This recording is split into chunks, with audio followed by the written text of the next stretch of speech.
Bismillahirrahmanirrahim. Pucuk kelapa itu tinggi, tumbuh di pagaran di tepi rawa.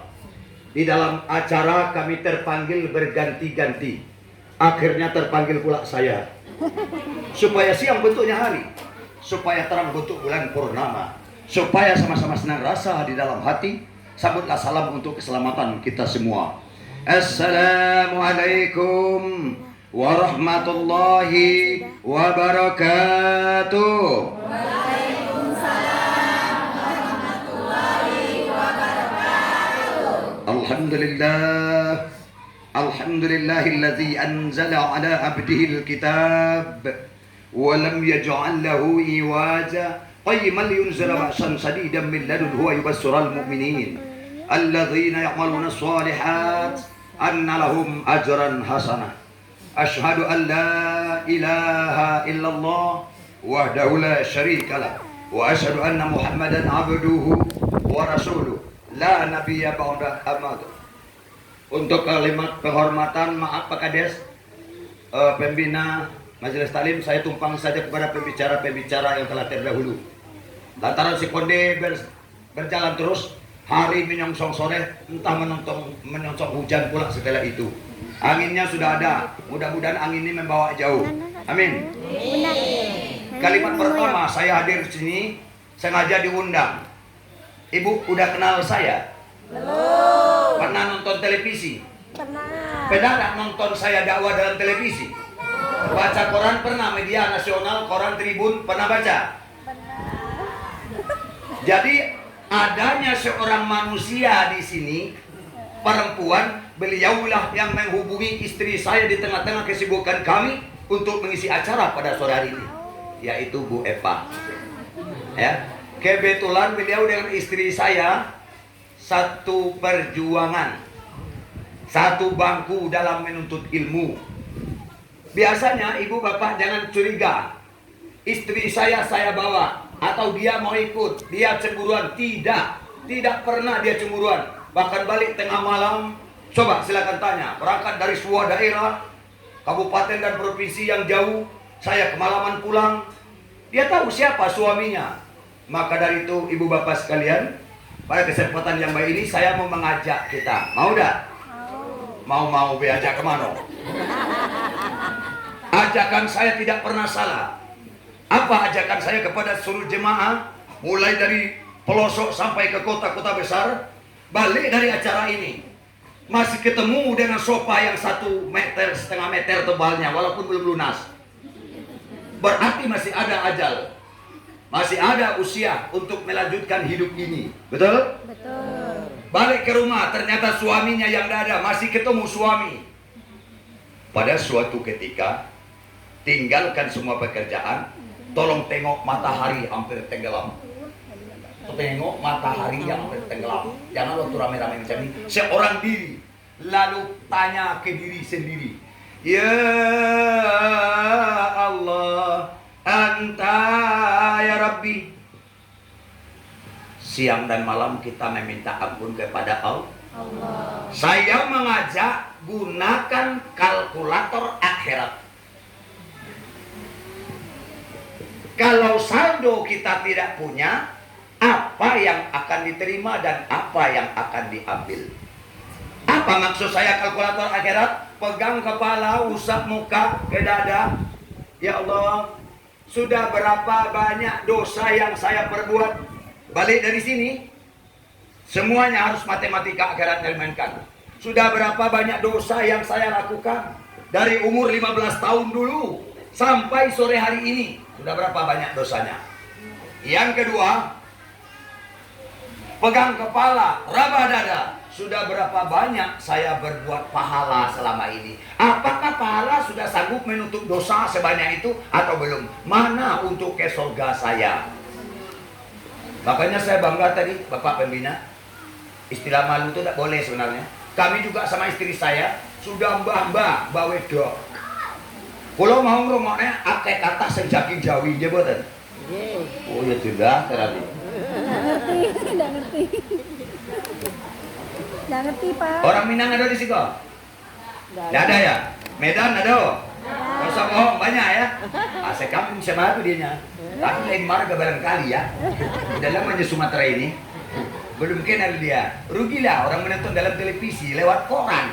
Ini langsung orangnya. Bapak Ibu sekalian hamba Allah yang dimuliakan Allah. Seiring dengan itu salawat berserta salam, mari pula kita kirimkan kepada arwah dunia alam, yakni Nabi besar Muhammad sallallahu alaihi wasallam. Dengan lafaz Allahumma salli ala sayyidina wa ala ali sayyidina Muhammad. Baik, saya tidak memperpanjang mukadimah. Ibu bapak dekat kami yang paling jauh dihadang oleh mobil batu bara. Allahu Rabbi, na'udzubillah. Tidak dapat jalan kami, merangkak mobil kami di belakang mobil orang itu. Sementara ini adalah tugas suci, saya akan mulai. Di dalam Al-Quran Allah berkata, A'udzu billahi minasyaitonir rajim. Bismillahirrahmanirrahim.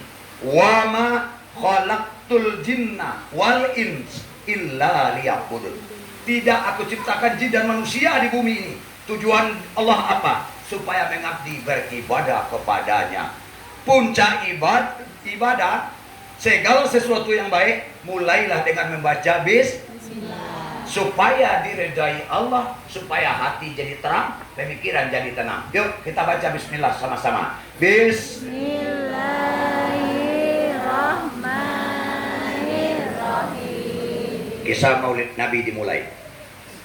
Beberapa abad yang lalu ada seorang perempuan cantik jelita, taat beragama. Namanya Siti Aminah. Bergaul dengan seorang laki-laki melalui syariat Islam, Abdullah namanya. Bapak Ibu, di mana saya berdakwah, kalau waktu mengizinkan seperti di Riau, di Tanah Lapang, bola kaki. Mulai dari Siti Aminah gadis, Abdullah bujangan. Macam mana orang dulu pacaran? Bapak Ibu sekalian, kalau waktu yang seperti ini saya tidak bisa ngambil dari situ. Kesorean bisa senja Bapak Ibu balik ke rumah. Kok suami datang mau ngopi, gelasnya kosong. Suami kelaparan mau makan, gelas nasinya kosong. Dalam mejikom, mumpung kalau ada sisa masak pagi tadi. Nah, saya telah coba Bapak Ibu sekalian, dari kisah Siti Aminah gadis, Abdullah bujangan menikah orang zaman dahulu bagaimana? Berhubungan perempuan dengan laki-laki bagaimana? Saya tes 3 jam. Itu baru Muhammad ikut gamrah anak Halimatus Sa'diyah kepada kambing. 3 jam tuh. Apa mungkin saya membaca itu 3 jam di sini sekarang ini? Jam berapa nih? Jam? Setengah 4. Setengah 4. Setengah 4. Nah, coba bayangkan. Jangan main-main. Saya kadang merasa ada tidak sepakat dengan kawan-kawan saya. Ceramah kisahnya Maulid Nabi, judulnya Maulid Nabi, ceramahnya entah kemana-mana. Bukan kajinya yang salah, momennya tidak pas, betul tidak? Betul. Bukan kaji ulama penceramah itu yang salah, tidak. Kajinya benar, cuma momennya aja. Gini aja Bu, kita runding. Tadi kan saya baca salam mulai kan, nanti di mana saya baca salam disitulah habisnya. Kalau kurang panjang, perpanjang sendiri, karena waktu ini cukup. Ya kalau merasa pendek, panjangkan sendiri nanti. Apa artinya? Sampaikan yang saya sampaikan kepada karib kerabat kita. Kan ibu hadir nih. Nanti di rumah jangan sampai Assalamualaikum, Waalaikumsalam, kata suaminya. Apa pengajian Ustaz tadi? Wow, mantap, itulah dana pergi. Mantap macam pokoknya mantap. Ternyata dia sendiri tidak tahu apa yang disampaikan penceramah, katanya tinggal mantap doang. Di saat dia mau melahirkan, Siti Aminah sudah berbaring di tempat tidur, bidan gak ada. Ini nasib Nabi kita. Sudah mau lahir anak, bidan gak ada. Padahal Muhammad adalah orang yang mulia. Siti Aminah perempuan yang soleha. Rupanya di balik ini ada rahasia. Allah tidak mau basing bidan, sembarangan bidan tidak mau, karena yang lahir ini bukan bayi biasa. Allah berfirman ke dalam surga. Berfirman artinya berkata, wahai 2 orang perempuan yang berada di dalam surga, turun kau ke bumi, hampiri hambaku Siti Aminah akan melahirkan, bidan gak ada. Baik ya Allah, turun dia. Coba bayangkan wajah orang dari surga.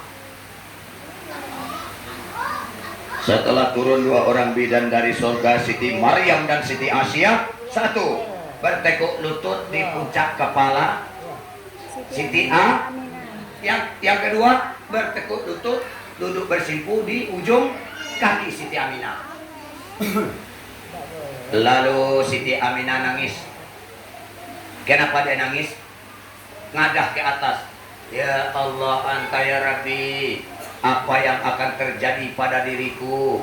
Ini siapa ya? Saya tidak pernah seumur hidup saya melihat perempuan secantik ini, dan tidak pernah melihat perempuan sesuci ini. Tengok ke bawah, ya Allah, di bawah sama ya Allah cantiknya Allah Rabbi tak terbilang. Akhirnya air ketuban pecah, Bapak Ibu sekalian. Itu tanda apa tuh? Ya, ibu-ibu hafal lah tuh. Kami hafal juga lah dari ibu-ibu. Lalu bidan di bawah berkata, wahai Siti Aminah, tegakkan kedua lututmu. Ternyata melahirkan tuh dari zaman dulu memang ditegakkan lutut, ya Bu. Kalau tidak tegak lutut lahir tidak bayi itu Bu. Kusut usus kita di tumburnya, kayak benang kusut. Dah, lahirnya Nabi Muhammad SAW berbeda dengan anak-anak cucu kita. Dia lahir tertelungkup. Paham tertelungkup? Perut ke atas apa ke bawah? Berarti sama satu bahasa kita. Tertelungkup, anehnya ada, tidak boleh diganggu, tidak boleh dibalikkan. Kenapa? Dan ada apa? Nabi kita Muhammad SAW sudah sempurna disunat Rasul oleh Allah sejak dalam kandungan. Sudah sempurna disunat Rasul, dikhitan sejak dalam kandungan. Allah fa'alul mayurid. Allahumma shalli ala sayyidina wa ala ali sayyidina. Ternyata ada rahasia. Apa rahasianya? Itu tadi tertelungkup, tidak boleh diganggu. Air anyir, air ketuban, begitu nyembur dilap oleh malaikat, orang mulia. Darah nyembur dilap oleh malaikat. Bayangkan, bayi kita ada dilap malaikat ada? Parah. Ini nah, bedanya, jauh bedanya. Nabi Muhammad netes saja darah dilap oleh malaikat. Netes saja air dilap oleh malaikat. Coba bayangkan, alangkah mulianya seorang manusia itu, sehingga menjadi setelah dewasa menjadi Habibullah, kekasih Allah, menjadi Rasul, penutup dari segala nabi. Bu, Pak Pembina ngomong tadi kan belajar ngaji. Dalam belajar ngaji nanti hati-hati.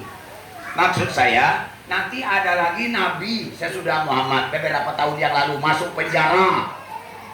Umat Islam sudah jelas, pertama Nabi Adam, paling terakhir tutup Nabi Muhammad. Lah sok-sokan jadi nabi pula masuk penjara. Kalau ada yang mengatakan dirinya sehebat apapun, sorbannya 7 lapis, becinya 7 tingkat, mengatakan dirinya nabi, wajib tidak percaya. Paham? Paham? Apanya yang paham? Bingung tuh. Tadinya paham. Apanya yang paham? Jadilah Bu, daripada ada ya, supaya enggak kepikir hujan tuh. Bu, sebelum dilanjutkan, tolong saya minta ibu-ibu majelis taklim, bapak-bapak majelis taklim, senyum dulu biar lancar ceramah saya. Nah, berarti sehat. Berarti sehat semua ya. Saya takut, pernah di Riau daerah Lubuk Jambi, saya lagi dakwah, bebuih di tiang tengah. Bebuih mulutnya di tiang tengah. Akhirnya heboh. Saya dalam ceramah, pikiran saya karena pengajian saya, dia sakit. Ternyata memang orangnya sedang sakit. Saya dakwah di Tanah Lapang, dia dapat kabar, alangkah ruginya saya berangkat. Dia besok ceramah lagi di masjid kita, berangkatlah dia. Ternyata bebuih mulut, tidur di dekat tiang, akhirnya sibuklah. Jadi saya tanya sama pengurus masjid, ini gimana nih Pak? Dia lanjut atau macam mana? Nah, itu biarlah orang yang ngurus ke rumah sakit. Yang acara tetap berlanjut. Ya, lanjut ya. Lalu Bapak Ibu sekalian, semasa Nabi Muhammad masih bayi, ada orang zaman dahulu bukan ibunya yang menyusui, tapi diupahkan kepada orang lain, bayar tuh yang susu. Di tanah suci Mekah ada markas. Kira-kira tulisannya begini: markas penyusuan bayi-bayi. Peluang ibu-ibu cari duit. Selesai subuh, datanglah cepat ke gudang. Akan kayak ikan tongkol lah bersusun bayi-bayi, orang tuanya selurus bayi. Jangan sampai ketukar. Lah, kalau tegak bayi sini tuh karena kita kan ketukar. Enak ketukar yang mancung, kalau ketukar yang besek. Iya kan? Nyesal gua. Bapak Ibu sekalian hamba Allah yang dimuliakan Allah. Nanti tuh berpaculah onta dari berbeda kampung menuju gudang tadi, ditambah atau diikat onta di atas sebatang kayu, langsung masuk gudang. Assalamualaikum. Waalaikumsalam warahmatullahi wabarakatuh. Inilah dapat ilmu, Bu. Jangan orang baca assalamualaikum, salam. Ibu udah dapat apa-apa. Kita hidup harus beruntung. Coba orang bilang assalamualaikum, jawabnya waalaikumsalam warahmatullahi wabarakatuh. Selamat, rahmat, berkah lagi. Ini dia kumlam. Dari mana ngajinya lu? Masa kumlam? Kalaupun selama ini saya memang jawab waalaikumsalam toh, ini gunanya pengajian, Bu. Tuh yang di rumah sekarang tuh udah ngerti dah tuh. Banyak ada yang di rumah kan? Udah ngerti ya tuh. Itulah kelebihan adanya majelis taklim. Dari manapun gurunya, ilmu yang diantar ke sini. Bukan berarti saya ini orang yang banyak ilmu, bukan. Saya potong ayat disuruh disampaikan oleh Nabi. Hamba Allah yang dimuliakan Allah. Kita kembali ke bayi Muhammad. Sudah dijemput, Pak. Nabi kita tidak bisa diantar ke gudang. Kenapa? Belum lahir, ayahnya sudah meninggal. Tidak kenal sama wajah ayahnya. Ternyata menunggu kedatangan seorang perempuan miskin melarat, badannya kurus, tidak pakai baju, bisa dihitung tulang rusuknya. Namanya Halimatus Sa'diyah. Suaminya juga kurus, tanaman layu-layu hampir mati, kambing pun kurus, onta juga kurus, kakinya pincang sebelah. Alangkah malangnya nasib kita. Setelah itu, pada waktu itu suami Halimatus Sa'diyah demam. Apa suaminya, Bu? Demam.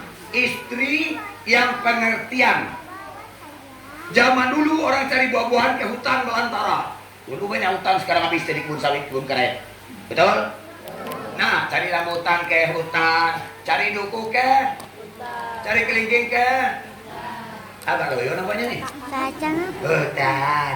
Jangan dipikir utang dulu lu, ceramah dulu. Mikir utang ya kayak gitu. Apa saya ceramah kayak itu juga? Nanti sih ikut-ikutan terbawa, saya terbawa arus. Ceramahnya tuh kayak itu, Leo. Hamba Allah yang dimuliakan Allah. Lalu Halimatus Sa'diyah berkata kepada suaminya, ya suamiku, engkau lagi demam. Tidak usahlah ke hutan, biar saya dewe mencari buah-buah. Karena suaminya demam. Kalau suami demam, itu ladang pahala perempuan istrinya. Karena dia demam kan dia di rumah, Bu. Bisa pijit-pijit kakinya, apa kepalanya yang sakit. Kalau mati suami ibu dalam mengurus suami ibu, jasad istrinya diharamkan masuk neraka. Diharamkan masuk neraka. Kurang apa Allah? Kurang kasih sayang apa Allah? Ninda mau kerja, tengok suami masih tidur, main. Woi, bangun. Maaf beribu kali maaf.